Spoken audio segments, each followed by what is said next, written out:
Hey, hey, hey. We have a new discussion today, and it will be about philosophy. I have something new, I learned something new. I just attended this class and diving into a deep analyzation. Have you ever felt absolutely exhausted trying to find yourself? Have you? For example, you are constantly working on your self concept, trying to build this perfect, rigid version of you so you can set boundaries and survive in today's world.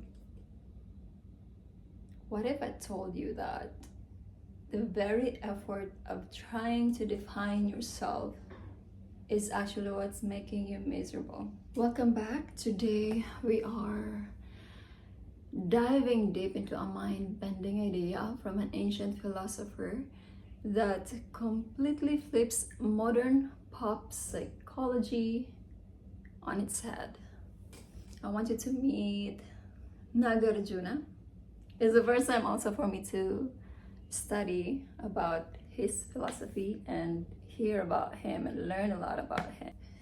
Nagarjuna was a 2nd century Buddhist philosopher, and he is often called the second Buddha. He founded a school of thought called the Middle Way. And Nagarjuna was a master of breaking logical boxes. His whole philosophy was designed to show us the concepts we use to define our world and ourselves aren't as solid as what we think. And that brings us to the core of what we are talking about today, which is the trap of conceptualization.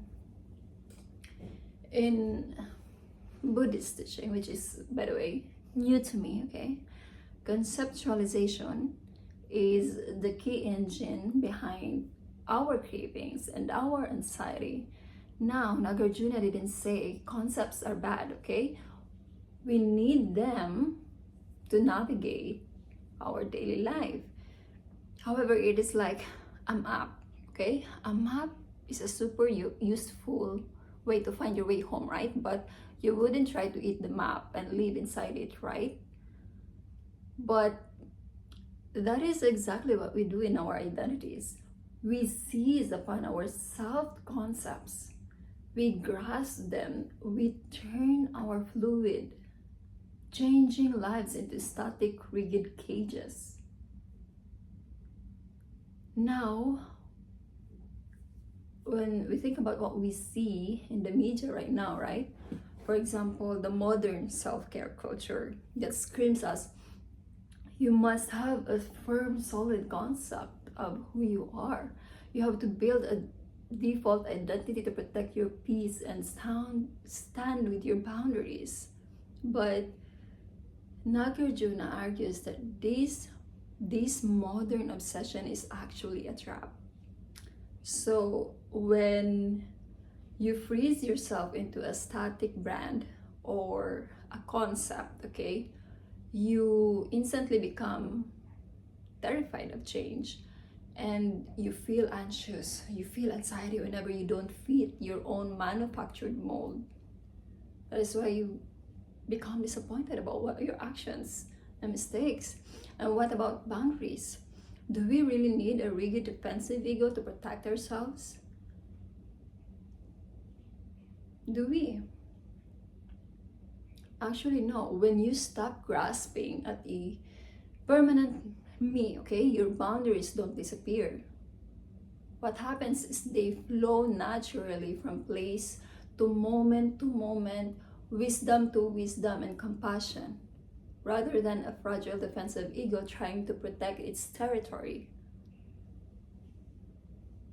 For me, realizing this has been incredibly liberating because I am someone who is constantly undergoing transformation. And instead of fighting that, this philosophy gives me so much peace and comfort.